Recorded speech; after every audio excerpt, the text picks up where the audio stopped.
추수감사절 예배로 하나님 앞에 드립니다. 우리가 이제 추수감사절이라고 하는 것은 우리가 최근에 이제 이렇게 추수감사절 예배가 생겼어요. 근데 이제 성경적인 근거를 우리가 본다면은 이스라엘의 3대 절기가 있는데 그 3대 절기의 세 번째 절기가 이제 수장절이라고 추수감사절이라고 우리는 그렇게 성경적으로 인용하고 또 그렇게 사용하고 있습니다. 그래서 3절기 가운데 가장 소중한 중요한 절기가 있는데 그 절기가 유월절 절기입니다. 그래서 유월절이 절기 중에 메인 절기예요. 그것은 유월절이라고 하는 것은 우리가 들어서 여러분이 알겠지만은 왜 유월절 절기가 3절기 가운데 가장 중요한 절기가 되느냐 하면요. 이제 신약으로 말하면 이 갈보리 사건이에요. 피언약, 피제사. 이게 유월절의 핵심이거든요. 그래서 피제사를 통해서 어떻게 해요? 제사함을 받게 되거든요. 피제사를 통해서 재앙과 저주가 물러가는 것이 유월절이란 말이에요. 그 유월절 없는 오순절이 없고 유월절 없는 수장절이 있을 수가 없어요. 그래서 3절기를 같이 놓는 것이 아니라 유월절이 메인 절기라. 그래서 우리 예수님의 십자가의 사역이 주 사역이고 나머지는 다 따라오는 것입니다. 그래서 우리는 3절기를 이해하기 전에 유월절을 먼저 이해를 잘 해야지 그 다음에 오순절과 맥추절과 추수감사절이 있는 거죠. 그러다 보니까 유월절의 의미를 우리가 모르게 되면은 확실하게 모르게 되면요. 교회 절기가 막 먹고 놀는 이제 그런 쪽으로 이제 교회가 이제 가게 되고요. 미국의 교회들도 추수감사절에는 휴가 가는 직장인들이 2주 막 3주씩 휴가 갔다 오는 놀러 가는 절기로 변질이 되고 또 예전에 또 농사 짓는 분들이 추수감사절에는 칠면조 잡아먹는 날, 칠면조 고기 나눠 먹는 날 이렇게 교회 절기가 육신적이고 세상적으로 자꾸 전락을 하게 되는 거란 말이에요. 그 원인이 뭐겠어요? 우리는 그리스도라는 언약을 놓치고 이제 육신적으로 자꾸 해석을 해 나가다 보면은 나중에는 본질이 없어지게 되는 문제가 와요. 그래서 여러분은 정말 우리는 그리스도의 속죄 사역을 여러분이 잘 이제 이해하셔야 돼요. 그리스도의 속죄 사역. 그래서 오늘 성경 말씀에도 중풍병자가 이제 예수님께 왔잖아요. 예수님이 내 죄 사함을 받았느니라 이 문제를 먼저 터치하시고 그러니까 사람들 보고 이 사람이 도대체 누군데 하나님만이 우리의 죄를 사할 수 있는데 예수님이 누군데 예수가 누군데 죄 사함을 말할 수 있느냐. 그래서 예수님이 그 말씀을 하시고 중풍병자에게 일어나 걸어가라. 그래 중풍병자가 죄 사함을 받고 걸어갔어요. 그래서 그리스도 사역의 본질이 뭐냐? 속죄 사역입니다. 죄 사함 사역, 속죄 사역.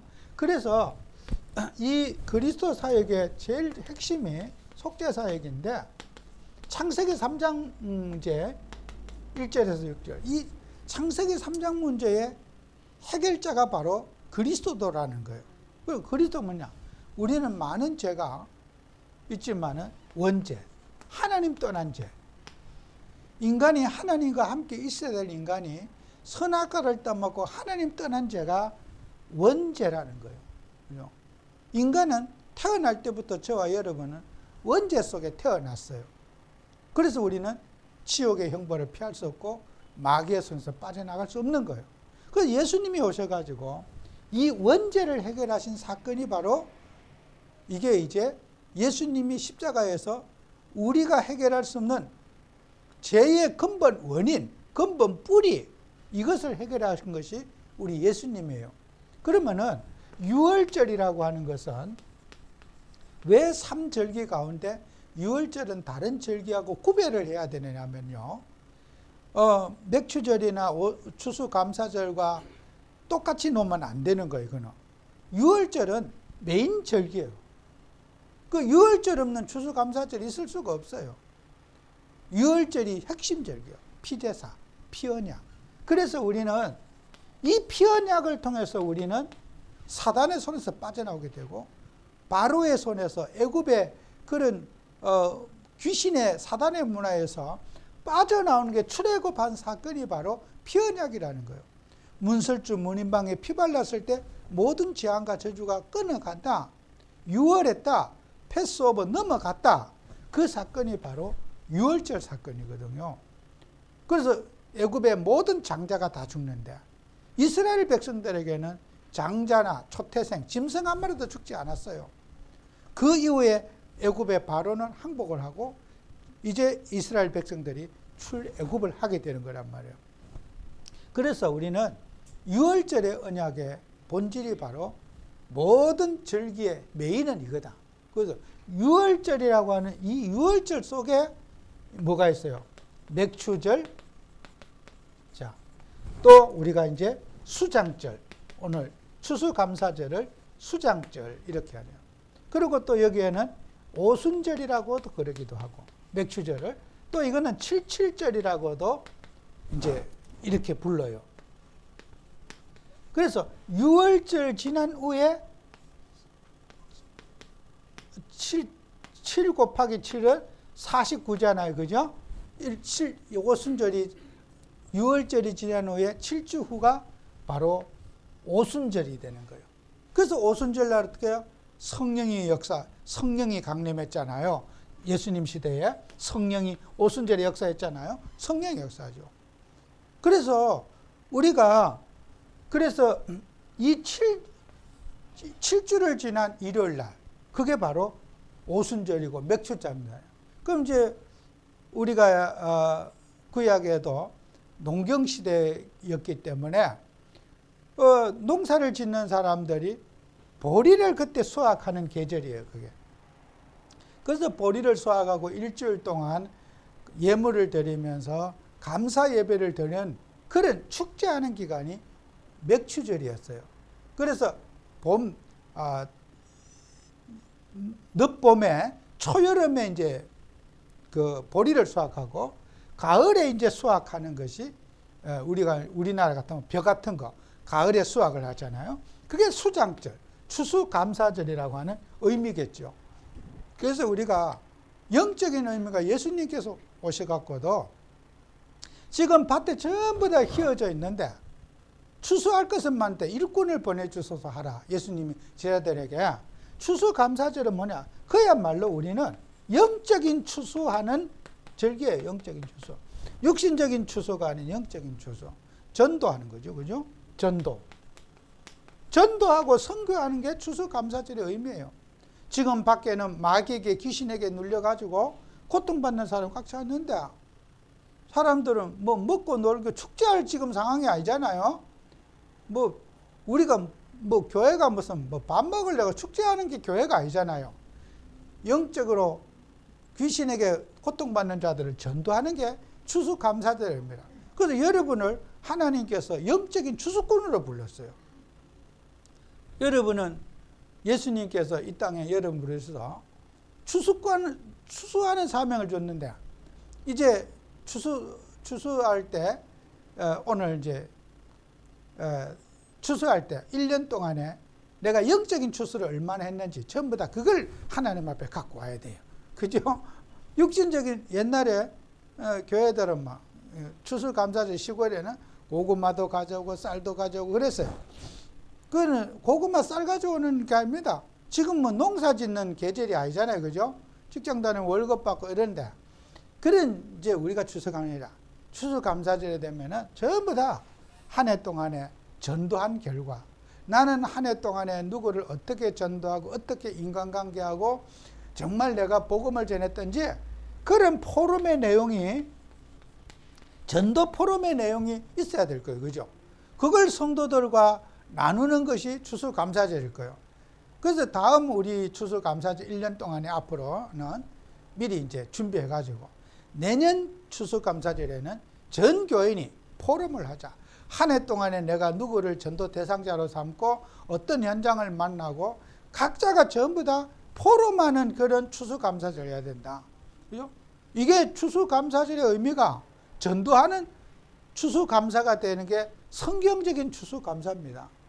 그죠? 그래서 여러분은 우리 교회가 진짜 성경적인 추수감사절에는 각자 팀들이 모여갖고 전도 포럼하고 또 현장에서 어떻게 내가 말씀 운동에서 말씀 운동을 펼쳐나갔든지 그런 전부 과정들을 포럼할 수 있는 그런 정말 다음 추수감사절 지금부터 오늘부터 준비하시기 바랍니다. 1년 금방 가요. 그죠? 오늘 이 자리는 우리 렘넌트들이 한 해 동안에 내가 전도를 위해서 또 선교를 위해서 어떻게 내가 노력하고 힘쓰고 했던 모든 결과들을 이제 다 가져와가지고 또 교회 강단에도 내가 한 해 동안에 전도 대상자를 놓고 기도했던 거라든지 이 헌금방을 다 이제 걷어가지고 이거 이제 우리가 나눠야 돼요. 그죠? 그래서 우리 교회는 성경적인 추수감사 회복하자. 육신적으로 우리가 하는 게 아니라 정말 성경적인 원리를 가지고 추수감사절을 회복하는 그런 우리 교회가 돼야 될 것입니다. 그래서 우리가 이 세상 사람들은요, 복음을 가진 하나님의 자녀들이야. 여러분이 한 가지 꼭 기억해야 될 게 있어요. 우리는 복음과 종교 이게 두 가지가 있잖아요, 그죠? 여러분이 복음 가진 사람과 종교 생활이요. 종교 생활이 다 나쁘다는 게 아니에요. 사람이 노력하고 애쓰고 의지를 부리는 것은요, 참 그거는 필요하고 해야 됩니다. 그런데 복음이 없는 사람은 인간의 의지와 노력으로만 구원받겠다고 하는 것이 종교의 한계거든요. 그래서 종교는 뭡니까? 원죄를 이해하지 못하고 있어요. 원죄 문제를 이해하지 못하고 있는 게 종교 생활이에요. 인간의 노력만 갖고 나는 문제에서 빠져나올 수 있다고 생각하는 거예요. 그게 종교예요. 내 의지, 노력만 열심히 하면은 문제 해결할 수 있어. 세상은 인간의 의지와 노력을 강조합니다. 복음은 그렇지 않습니다. 하나님의 의지를 강조하는 거예요. 그죠? 인간의 의지가 아닌 하나님의 의지. 그죠? 그래서 우리는 하나님의 의지 속에 오순절을 여러분이 체험해야 돼요. 성령 역사, 성령 충만. 그죠? 인간의 의지를 하나님의 의지로 바꾸는 것이 오순절입니다. 성령 충만이에요. 그래서 여러분이 우리 인간의 한계, 인간의 어떤 부족한 부분은 하나님의 능력으로 여러분이 해결해 나가는 그런 응답받아야 됩니다. 그럴 때 우리는 열매가 저와 여러분에게 나겠죠. 그래서 우리가 예수 믿는 사람들도 여러분은 아플 수가 있고 질병의 원인과 또 우리가 해결책을 여러분이 알아야 돼요. 이 중풍병자가 아프고 싶어 아픈 게 아니거든요. 오랜 세월 동안에 이 중풍이 걸려 있었어요. 성경에는 얼마나 걸렸는지는 알 수가 없지만은 어쨌든 간에 이 중풍병자는 오랜 세월을 가지고 있었는데요. 우리는요, 질병의 원인 가운데 즉 과로와 습관으로 인한 질병도 있어요. 왜 우리는 이 과로와 습관, 생활의 습관 때문에 그러냐? 창세기 3장 16절 17절에 보면요. 창세기 3장 16절 17절에 보면은 아담과 하와가 선악과를 따먹고 난 저주를 받았는데 인간에게 모든 사람에게 똑같은 저주를 받았죠. 여자에게는 해산하는 고통을 받게 되고 남자에는 땅에 효력을 발생하지 않는다 그랬어요. 땅의 저주를 받았어요. 예. 땅의 저주를 받았다는 것은 노동의 고통을 받아야 된다는 거예요. 사람이 밥을 먹고 살려면요, 늘 노동을 해야 돼요. 일을 안 하면 밥을 먹을 수 없는 게 세상이에요. 그래서 인간이 선악과를 따먹고 나서 이게 늘 인간이 일 속에 살아야 되고, 일 안 하면은 인간이 밥을 못 먹게 되는 그런 인간이 된 게, 그러다 보니까요, 사람은요, 일 중독이 되어져 있는 거죠. 일을 해야 되는 것은 맞지만은 일 속에 사람이 파묻혀서 살아가는 거죠. 일의 노예가 돼서 사람들이 살아가는 것이 되니까 여기에서 일 때문에 오는 질병들이 많아요. 직업병들. 그래서 일 안 하면 안 되잖아요. 그죠? 직장 안 가면 밥을 어떻게 먹고 삽니까? 노동을 하면 밥을 못 먹잖아요. 그죠? 이 속에 있는 질병이 많아요. 그래서 여러분이 직장 다니는 산업재해도 있고, 어떤 데 가서는 먼지를 너무 많이 마셔가지고 어떤 뭐 폐에 문제가 온 데도 있고, 각종 질병들이요, 가르와 생활의 습관 속에서 오는 그런 질병들이 많이 있어요. 그리고 또 일하다가 사고당하는 사람도 엄청 많습니다. 그래서 우리는 이런 문제들이 사람들에게는 누구에게나 찾아올 수밖에 없는 인간의 문제를 갖고 있는 거죠. 그 다음에요, 또 여러분은요, 아무리 주의해도 이 유전적인 원인이 있어요. 유전적인 원인. 옛날에는요, 문둥병이 유전이었어요. 요새는 문둥병이 유전이 아니라 어떤 그 백신이 있어가지고, 문둥병 우리 지역에 없잖아요. 그죠? 나라에. 그 나병이라는 그 백신이 있어가지고 그 문둥병을 정복했잖아요. 옛날에는 문둥병이, 그 나병이 불치병이었어요. 유전돼요. 부모가 죽으면 자식도 또 문둥병 자식이 태어나요. 그래서 이제 문둥병 걸리면요, 어떤 섬이라든지 이런 데다 격리를 시켜야 돼요. 그 우리나라도 소록 돌아가는 그 한 섬에다가 문둥병들을 전부 다 거기 격리를 시켰어요. 사람들과 접촉하거나 만나면은 질병이 걸리니까. 구약에서도 마찬가지예요.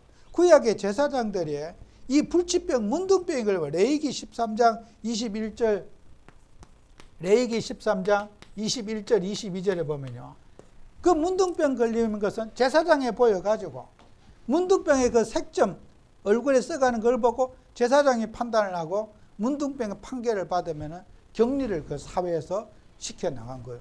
그 오늘날도요, 사람들이 유전적인 병이들이 참 많습니다.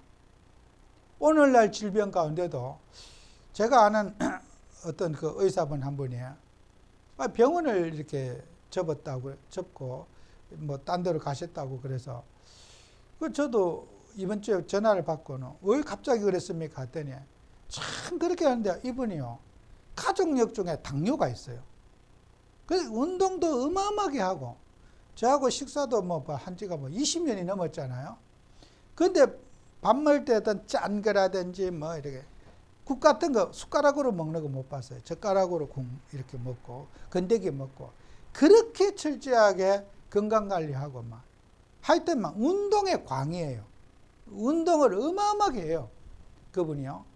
그런데도 불구하고 당뇨가 해결이 안 되는 거예요. 그래서 왜 그러냐 그랬더니 가족력이라는 거예요. 부모님이 당뇨로 어려움 당해가지고 자기도 그게 유전적으로 그렇게 됐다는 거예요.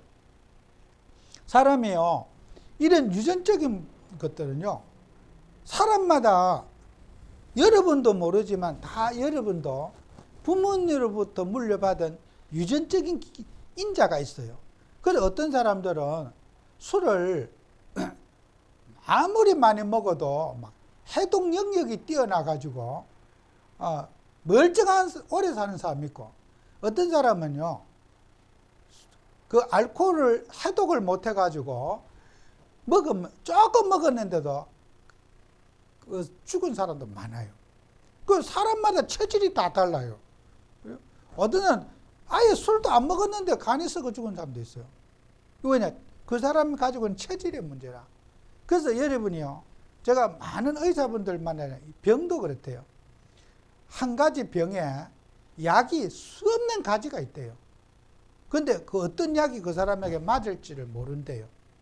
의사가 알 수가 없대요. 그래서 항상 모든 약에는 부작용에 대해서 설명이 있대요. 그 사람에게 맞을지 안 맞을지는 의사가 몰라요. 뭐 약을 먹고 몸이 붓는다든지, 막 배가 아프다든지, 뭐 정세가 오자 열이 난다든지 반드시 연락을 하라고 이제 의사가 부탁을 해요. 또 약 봉투에도 써놨어. 약에 대한 부작용. 근데요, 모든 약에는 부작용이 있어.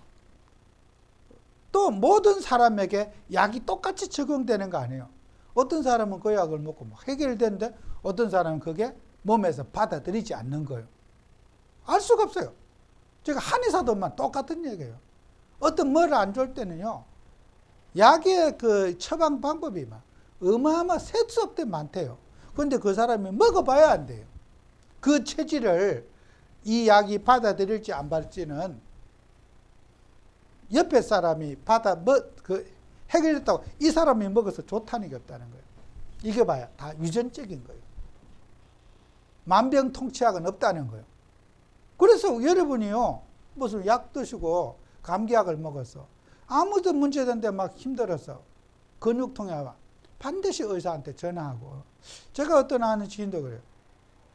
무릎이 아프다고 무슨 약을 먹었는데 이제 그 뭐 관절약을 먹었는데 막 몸이 붓고 막 굉장히 힘들다 그러더라고. 정말 내가 속이 터지더라고. 왜 그러면 의사한테 바로 연락을 하고 의사한테 이 약을 먹었으니까 이렇게 됐다고 얘기하면 의사가 반드시 먹지 말라고 그럴 텐데 왜 그렇게 했느냐고. 의사한테 당장 전화해보라고. 만약에 그렇게 약 돈 주고 지은 거 아까우니까 다 먹어라, 이렇게 말하면 그 의사는 완전히 구속갑니다. 그는 반드시 부작용이 그 사람에게 부작용이 있을 때는 의사한테 얘기하면 새로운 약을 지어줘요. 제 말이 틀린지 한번 확인해 보라고 내가 화가 나서 막 얘기했어요. 저는 부작용이 있으면요, 의사가 고의적으로 그런 거 아니에요.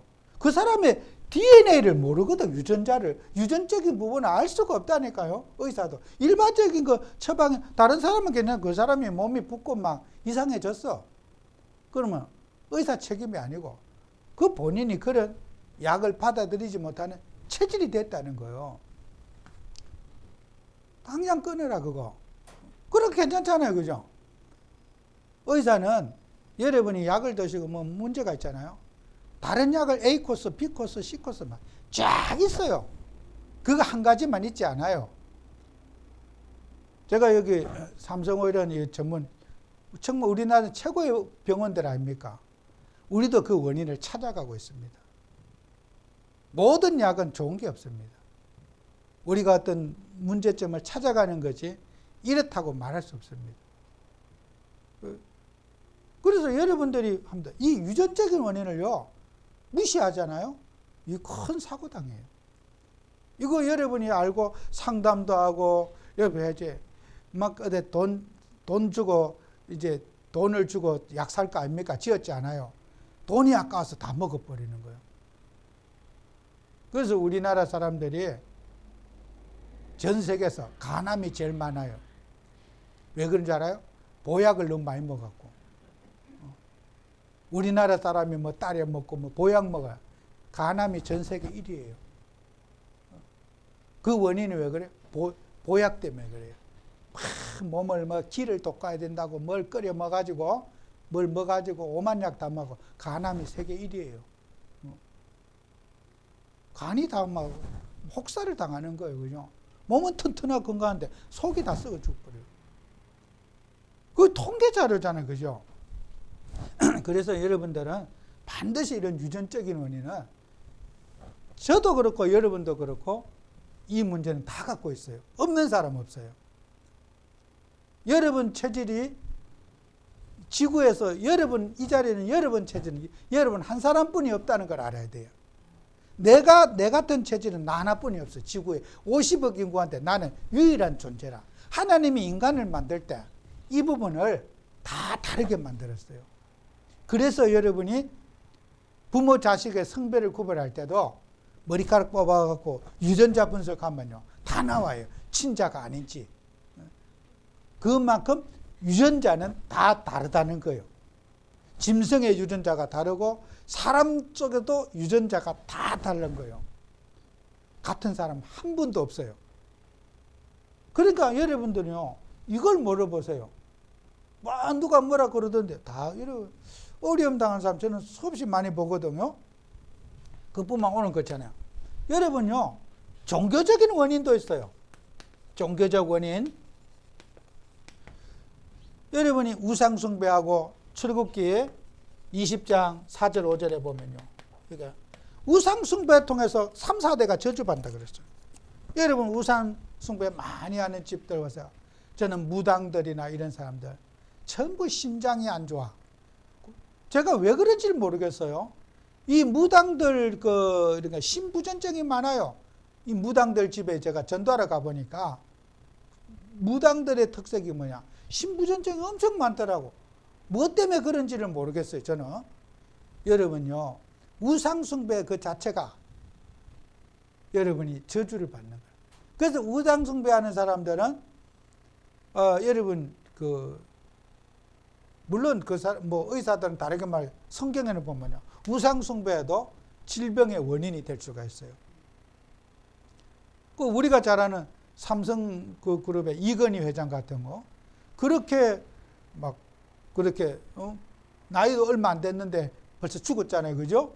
그런 사람들 원불교의 대표 주자거든요. 자기 돈 가지고 사비 가지고 전국에 원불교 다 세워가지고 옛날에 원불교가 우리나라에 존재감이 없었어요. 지금 원불교 1등이에요. 동네마다 큰 원불교 삼성그룹에 이건희가 다 지어줬어요. 그러면 축복받고 복 받아야 되잖아요. 귀신 숭배하고 절간 지은 사람 잘 되는 거 하나도 못 봤어요. 망하려면 절간에다 가서 시주해봐요. 100% 망해요. 우상 숭배해봐요. 귀신의 역사를 확실하게 볼 수 있어요. 재앙과 저주에서 절대로 못 빠져나와요. 그게 여러분 대표적인 예예요.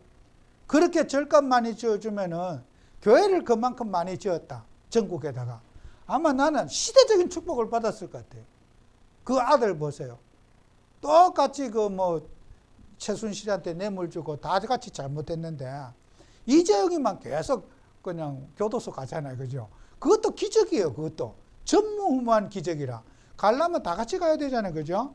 그 돈 준 사람 다 같이 가야 되는데 한 사람만 계속 가서 참 신기해 보죠. 그 우상숭배만 그렇게 망하는 거예요. 그게. 그 인간의 의지로 그런 게 아니잖아요. 그건 이게 영적인 문제라. 그래서 여러분은 우상숭배하는 집안, 가정, 가문에 정말 복음 전에서 저주와 재앙을 여러분이 해결하는 것이 우리가 전도운동이겠죠. 그리고 여러분은 이런 모든 것들을 우리가 해결하는 유일한 방법이에요. 자, 과로로 인한 문제, 습관, 유전적인 문제, 종교적인 문제, 이 모든 문제, 자, 그렇다 칩시다. 이걸 해결하는 근본적인 거. 복음부터 먼저 전달해 줘야 돼요. 복음 치유해 줘야 돼요. 이 모든 사람들에게 그리스도를 영접해가지고 하나님의 자녀라고 하는 신분을 바꿔야 돼요. 여러분이요, 이 사람이 유전적인 병이 있든지, 우상숭배가 있든지, 생활에 과로의 습관이 있든지, 복음을 전해서 예수님을 영접해서 성령의 충만함을 받으면은 이 모든 것을 다 극복할 수가 있어요. 성령 충만 받으면은 과로든지 습관이든지 유전적인 병이든지 종교적인 문제든지 다 해결할 수가 있어요. 여기에 우리가 나는 안 돼. 나는 원래 그래서 안 되는 게 아닙니다. 하나님으로서는 다 할 수가 있어요. 인간의 노력으로는 안 되지만은 하나님의 성령으로서는 이 세 가지 문제를 다 정복할 수 있습니다. 그러니까 우리가 너무 안다고 아는 것에 매일 거 없어요. 어떠면은 모르는 게 좋은 걸 있어요. 무조건 은혜 받고 기도하고 성령 충만 누리시면은 내가 문제가 있는지 없는지도 모르게 다 해결돼요. 그러니까 우리가 뭘 연구한다고 애쓸 거 없어요. 그냥 은혜 받으시고 기도하고 성령 충만 받으면은 이런 것들은 다 문제되지 않게 넘어갈 수 있는 일이거든요. 그래서 여러분은 뭘 무식해도 되니까 은혜 받으세요. 성령 충만 받아요. 그러면 이 세 가지 문제는 뭐 부모 욕할 거 없어. 나는 부모가 이래서 그것도 다 극복할 수 있어요. 여러분 생활의 습관도 마찬가지잖아요. 이 성경 말씀에도 이 돼지를 씻었다가 다시 똥구덩이에 넣는다. 생활의 습관 중요합니다. 그죠? 예배드리는 그 습관을 뭐야? 육신적인 습관을 예배하는 습관으로, 기도하는 습관으로, 말씀 보는 습관으로 습관 교체해야 돼요. 그래서 여러분이요, 하나님 믿는 사람이 습관을 안 바꾸잖아요. 은혜는 받는데 늘 같은 문제에 걸려들어요. 그래서 어떻게 보면 굉장히 중요하죠. 그래서 우리는 복음 가진 하나님 자녀가 복음으로 인생의 근본 원인을 치유해야지 다른 방법으로 치유하려고 그러면 얘는 실패하는 거예요. 무슨 안다고 막 의학적으로 어떻게, 저는요 수없이 제가 듣습니다. 한 길을 듣고 한 길로 바로 빠져나가요. 그리스도만 끝나는 거예요. 성령의 역사와 능력이면은 이 모든 것을 극복할 수 있어요. 여러분의 한계, 무능, 성령 충만으로 해결하시기 바랍니다. 그래서 우리가 정말 우리는 하나님 믿는 저와 여러분에게 다른 거 한 가지 이것만 하면 돼요. 올바른 치유 운동 하자. 올바른 치유 운동. 올바른 치유 운동의 가장 본질은 뭡니까? 여러분은 영적인 치유부터 먼저 하셔야 돼요. 영적 치유부터. 여러분요, 저는 이 세 가지 문제의 배후가 사탄이 반드시 저는 개입했다고 보고 있어요. 사탄이. 인간은요, 육신적인 문제에 이렇게 잡혀져 있어가지고 이 문제를 못 봐요. 사단 문제. 습관이 나쁜 것은 인생의 문제냐, 저는 사단 문제 볼 때 저는 사단 문제라 생각해요. 아니, 저 사람이 원래 이상한 성격이어가지고 저는 성격의 문제라고 보지 않아요. 이 사단이 성격을 나쁘게 했다고 봐요, 저는. 사람이 성격 치유를 할 수가 있느냐? 사단을 위한 습관 못 고쳐요. 그래서 여러분은 영적인 치유를 해줘야 돼요. 뭐 주의하라, 노력해라, 다 틀린 소리예요. 영적 싸움에서 기도의 비밀 속에서 우리가 정말 이 영적인 치유를 먼저 해줘야 되거든요. 그러면 영적인 치유의 가장 본질이 뭡니까? 예수님을 영접해야 돼요. 근본 문제 해결자, 죄사함과 저주 재앙 문제 해결할지 창세기 3장 문제 해결자 그리스도를 영접해야 되는 거예요. 그게 영적 치유의 첫 번째 단계가 영접이에요. 예수님을 만나야 돼요. 하나님의 호적을 바꿔야 돼요. 신분을 바꿔야 됩니다. 이게 영적 치유의 본질이 예수님 영접해야 되는 거예요. 그래서 예수님 그러잖아요. 내 죄사함을 받았느니라. 이것부터 먼저 말하는 거 오늘도 성경에. 내 죄사함 받은 중풍 걸어가라. 중풍이냐 행동을 고치라. 가서 뭐 어디 음식을 주의하라. 그런 거 안 하잖아요. 바로 근본 문제 해결자, 예수는 그리스도 근본 문제 해결자라는 것을 예수님이 드러내시잖아요. 그리고 그분에게 바로 답을 주잖아요. 그래서 여러분은 영적인 치유를 먼저 해주고 그 다음에 이제 우리는 환경과 또 생활의 습관 이제 치유를 해줘야 될 거예요. 지금까지 우리가 얘기한 대로 우리가 생활의 습관 우리가 치유할 때 베드로후서 2장 22절에 보면은 이런 말이 있죠. 참된 속담에 이르기를 개가 그 토하였던 것에 들어가고 돼지가 씻었다가 더러운 구덩이에 도로 누웠다 하는 말이 그대로 응하였도다. 이거 여러분이요, 우리가 사람들이요, 습관 그런 그 환경에 죄를 지을 수밖에 없는 환경에 친구 관계도 여러분요, 좀 정리정돈이 돼야죠. 그래서 우리가 습관 치유는요, 굉장히, 그래서 우리가 고치기 전에 먼저 우리가 해야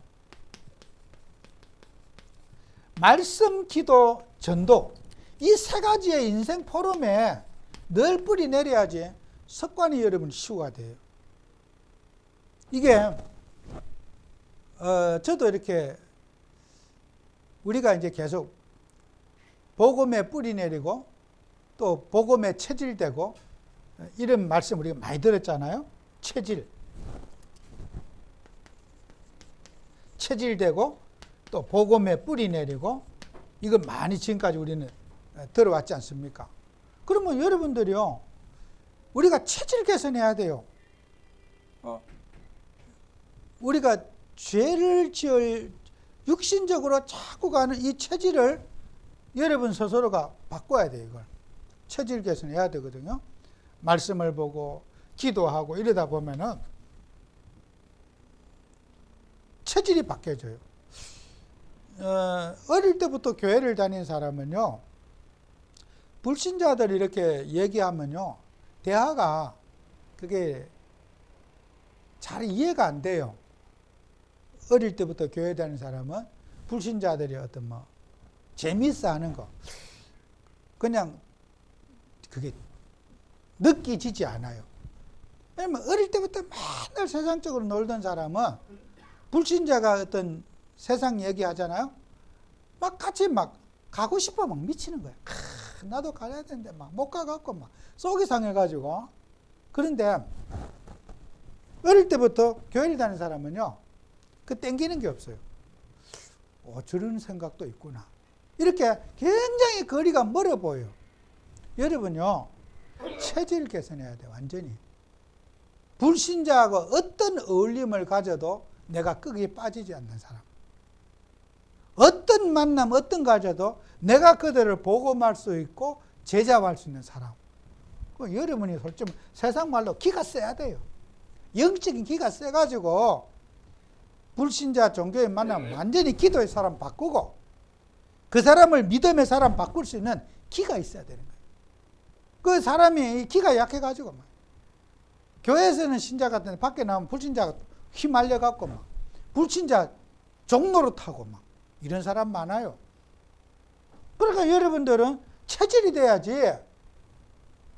세상에 있는 이 흑암 문화 속에 있는 사람을 그리스도로 복음으로 바꿀 수가 있어요. 그러니까 세상 말 줏대가 있어야 된다는 거예요. 우리가 어디 가지 말라가 아니라 무슨 해더라도 그 사람의 의지와 생각을 이 세 가지 속에 바꾸는 제자화가 해야 돼요. 그래서 여러분이 하나님 믿으면서 이런 환경 치유받는 주역이 되시기 바라요. 그 다음에 여러분들은요, 마지막으로 이 비전 치유를 해줘야 돼요. 인생의 꿈, 인생의 무엇을 까는 가. 여러분요, 창세기 37장 5절에서 11절에 보면요, 요셉에 관한 얘기가 나오거든요. 요셉이 처음에는 해와 달과 곡식 단위, 곡식의 11단이 딱 일어서 가지고 몇 단이 자기한테 절을 뺑 둘러갖고 자기 단은 중앙에 있고 뺑 둘러서 자기한테 절을 하더래. 그 꿈 얘기를 형들에게 해줬어.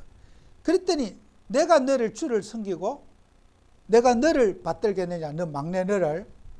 그러니까 그것도 또 다시 꿈을 꿨는데 해와 달과 11별이 또 절을 하는 꿈을 꿨어, 자기한테.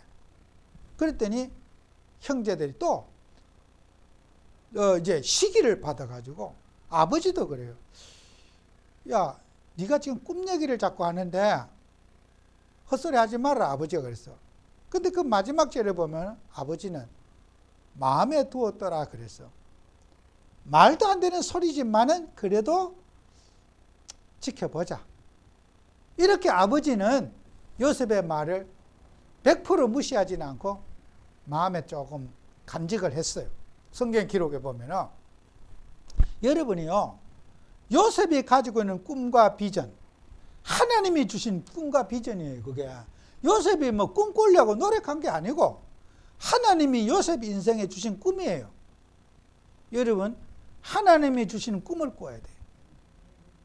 이 꿈 없으면은 인생 사는데, 교회 다니는데 힘들어요.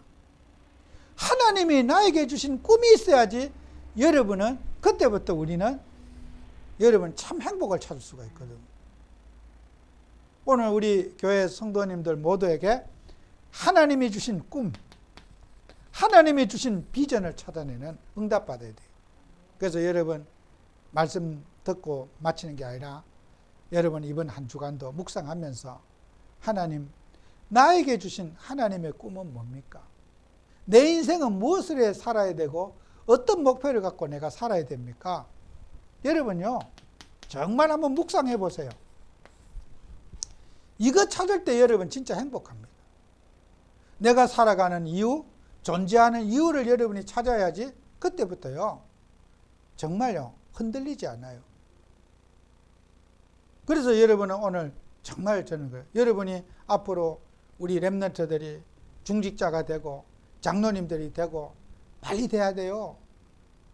내가 경제활동할 때 교회에 중요한 역할하고 해야지 막 진짜 뭐 다 퇴직하고 그럴 때 여러분이 중직자가 되는 게 아니에요. 여러분 인생 속에 하나님이 주신 꿈과 비전이 있어야 돼요.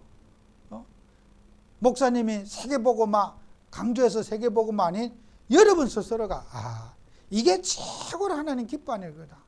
내가 전 세계에 무너진 교회를 세우고 예배당을 세우고 정말 이 일을 위해서 내가 건강의 응답, 경제 응답 축복받아야 되겠다. 하나님으로부터 이유를 받을 때 여러분 그때부터요, 기도하는 힘도 나와요. 그 이유 없는 생활을 해서는 안 되거든요. 목사님이 하라니까 그게 아니라 진짜 내가 하나님으로부터 발견한 인생 비전이 있어야 돼요. 꿈이 있어야 돼요. 그 꿈이 있을 때 노동을 해도 피곤하지 않고요, 힘든 일을 해도 은혜를 받게 되고 그래요. 내가 하기 싫은 일을 해서는 여러분 힘 몇 빠져요. 내가 정말 하나님이 원하시는 일을 여러분이 결단하고 일하실 때 그때 여러분은 인생 만 가지 문제가 치유되는 줄로 믿습니다. 기도하겠습니다. 주님, 우리 렘넌트들에게 주님 축복하셔서 정말 하나님이 주신 꿈과 비전 속에 있게 하시며 또 우리는 영적인 문제 속에 고통받는 저들에게 구속의 역사를 증거하고 구속하신 주님을 전할 수 있는 추수감사되도록 축복해 주옵소서. 예수님 이름으로 기도합니다. 아멘.